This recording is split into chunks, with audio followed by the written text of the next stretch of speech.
আমি ইউটিউবিং করি নিজের ভালো লাগা থেকে ভিডিও বানাই, কারো ক্ষতি করে না, কারণ আমি কিছু বলি না। তবুও কিছু মানুষের এত সমস্যা আমাকে নেই, যেন আমি ক্যামেরা ধরেই খুব বড় কোনো ভুল করেছি। নিজের কথা আজকে একটা কথা বলবো। নিজের ব্যাপারে অনেক দিন ধরে ভাবছিলাম বলবো কিনা, কিন্তু কিছু কিছু কথা আছে যেগুলো বুকের ভেতর চেপে রাখলে আরও বেশি কষ্ট লাগে। আমি ইউটিউব করি, ভিডিও বানাই নিজের ভালো লাগা থেকে, নিজের ইচ্ছে থেকে, নিজের একটু স্বপ্ন নিয়ে। আমার কাছে এটা শুধু ভিডিও না, এটা আমার একটা ভালো লাগা, একটা চেষ্টা, একটা নিজের মধ্যে করে কিছু করার পথ।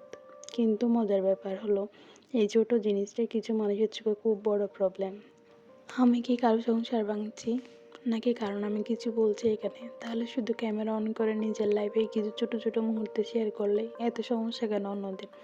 আমি তো শুধু আমার মতো করে নিজের একটা জগৎ তৈরি করতে চাই, কিন্তু কিছু মানুষ আছে যারা এটা বুঝতেই চায় না। আসলে এমন কিছু মানুষ দেখবেন আপনার জীবনে, তাদের অনেক সমস্যা আপনাকে নিয়ে, আপনি যাই করেন তাই নিয়ে সমস্যা, শুধু শুধু আপনার পিছনে লেগে থাকে। সবচেয়ে কষ্টের জায়গা কি জানেন? একটা মেয়ে যদি নিজে কিছু করতে চায়, নিজের ভালো লাগা নিয়ে এগোতে চায়, তখন অনেকেরই সাপোর্ট না দিয়ে এবং জাজমেন্ট করে। মনে হয় মেয়ে যদি শুধু চুপচাপ থাকে তাহলে সবাই শান্ত, কিন্তু সে নিজের স্বপ্ন নিয়ে একটু সামনে আসতে চায়, তাহলেই প্রবলেম। সে যদি ফোন নিয়ে কিছু রেকর্ড করে, কিছু এডিট করে, কিছু আপলোড করে, তাহলে অনেকেরই মাথা ব্যথা শুরু হয়ে যায়। কেন আমি তো তাদের ফোন নিয়ে কিছু করতেছি না? কারণ তারা মেয়েদের শুধু দেখতে চায়, কিন্তু নিজের মতো করে উঠতে দেখতে চায় না।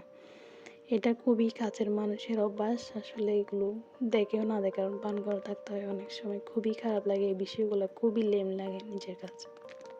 সবচেয়ে ইন্টারেস্টিং জিনিস হলো, আমার হাজব্যান্ডের মধ্যে কোনো প্রবলেম নেই, তাকে আমি রাজি করে আমি এই কাজটা করতেছি। আমি এটা ভালোবেসে করি, সে বুঝে।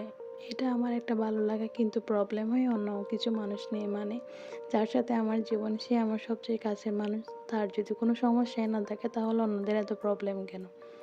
কেন আমার ভিডিও, আমার ক্যামেরা, আমার ছোট ছোট চেষ্টা, এগুলো কিছু মানুষের কাছে এত বড় ইস্যু?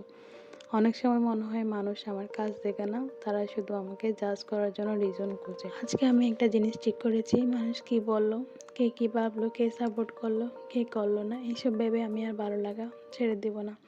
কারণ ইউটিউব আমার কাছে শুধু একটা অ্যাপ না, এটা আমার নিজের জন্য কিছু করার একটা জায়গা।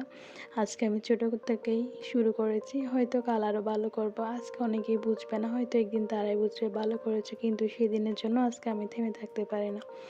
তো ভিডিওর মধ্যখানে সবাইকে অনুরোধ করব, যারা নতুন ও পুরাতন আমার প্রিয়জনরা আছেন, তারা প্লিজ সবাই একটা লাইক দিবেন। আর যারা নতুন এসেছেন আমার চ্যানেলে, তারা প্লিজ একটু করে সাবস্ক্রাইব করে দিবেন। আশা করি আমার ভিডিওটা আপনাদের কাছে ভালো লাগবে।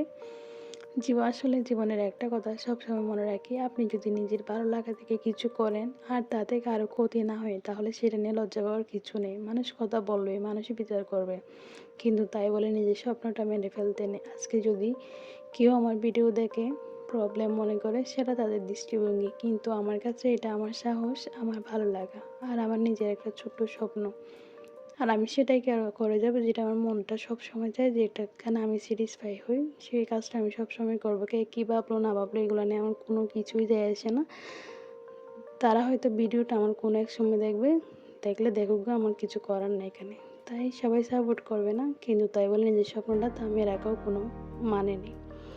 এভাবেই চালিয়ে যেতে চাই। তো সবাই আমার জন্য দোয়া করবেন। আজকে ব্লগে এটুকুই। আসসালামু আলাইকুম সবাইকে। আল্লাহ হাফেজ।